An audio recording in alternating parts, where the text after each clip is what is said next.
पंजाबी में कहावत है, सास चंगी होवे या ते दीवार ते टंगी होवे।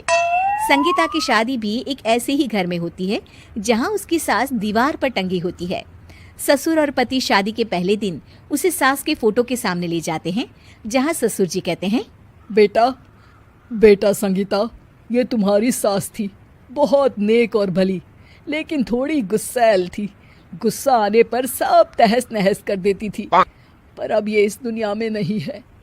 हाँ संगीता, माँ होती तो तुम इनकी कोई बात टाल नहीं सकती थी, वरना तो माँ घर में भूचाल ले आती।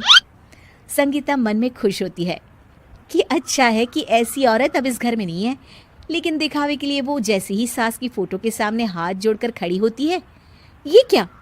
सास उसे देखकर मुस्कुराने लगी। संगीता आंखों को मलकर एक बार फिर से देखती है, लेकिन फिर सास के चेहरे का भाव, भंगिमा यानी एक्सप्रेशन बिल्कुल बदले होते हैं। वो अपने पति और ससुर को कहती है, माँ की तस्वीर तो स्माइल कर रही है। ना ना बेटी, ये कैसे संभव है? जरूर तुम्हें कोई गलती हुई होगी, ऐसा कैसे हो सकता है? लगता है तुम शादी की सारी फॉर्मेलिटी करते करते थक गई हो, तुम्हें आराम की जरूरत है संगीता। खैर, सारे संगीता की बात को इग्नोर कर कमरे में चले जाते हैं। वैसे सास की फोटो पर एक्सप्रेशन एक के बाद एक बदलते ही रहते हैं। सुबह होती है, पति और ससुर को काम पर भेजकर संगीता कमरे की सफाई करने में लग जाती है कि तभी उसे आवाज आती है, टेबल ठीक से साफ करो। ऐसे भी कोई टेबल साफ करता है? इससे अच्छा तो ये गंदा ही था। किसी औरत की आवाज सुन संगीता दंग रह जाती है और सोचने लगती है कि आवाज कहाँ से आई। आवाज को नजरअंदाज कर वो फिर से अपना काम करना शुरू करती है, लेकिन इस बार तो आवाज बिल्कुल उसके कान के पास से आती है। मेरा घर है ये, जब तक मैं थी चमका कर रखती थी, हर एक चीज शीशे की तरह थी। तुम्हें तो ना सफाई आती है ना कुछ पता है। क्यों तुम्हें मेरे घर की जिम्मेदारी दे दी गई है? पता नहीं तुमने मेरे बेटे को क्या दिखाई दिया। मैं होती तो एक से बढ़कर एक लड़कियों की लाइन लगा देती। अब संगीता को समझने में देर नहीं लगी कि ये आवाज किसी और की नहीं बल्कि उसकी सास की है, जो दीवार पर टंगी है। वो उसके पास जाती है और कहती है, नमस्ते सासू माँ, मुझे तो कल ही लग रहा था कि दीवार में कुछ काला है। वो दीवार नहीं, दाल होती है पगली। सही पकड़े हैं सासू माँ।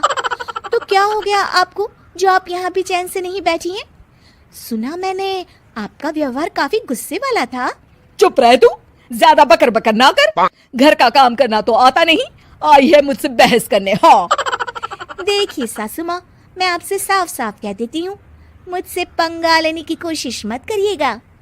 तभी पीछे से संगीता का पति आता है। अरे संगीता, किससे बात कर रही हो? कौन है वहाँ? संगीता की सास की फोटो फिर से पहले जैसी हो जाती है। आपकी माँ से कह रही थी कि मुझे काम करना आता।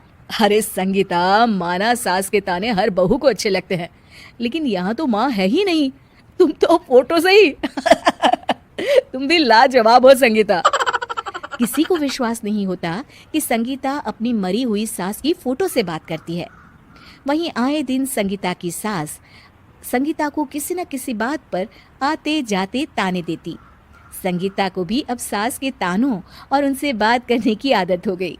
वो कभी खानदान की कहानी तो कभी तीज त्योहार कैसे मनाए या किसी व्यंजन की रेसिपी सास से ही पूछती। सारा दिन घर में अकेली संगीता की सास अब उसके लिए तानों के साथ पक्की साथी की तरह भी रहने लगी थी, जो किसी और को नहीं बल्कि संगीता को ही सुनाई देती। तो देखा आपने, सास बहू का रिश्ता हर रिश्ते से ऊपर होता है, फिर चाहे वो खट्टा हो या मीठा।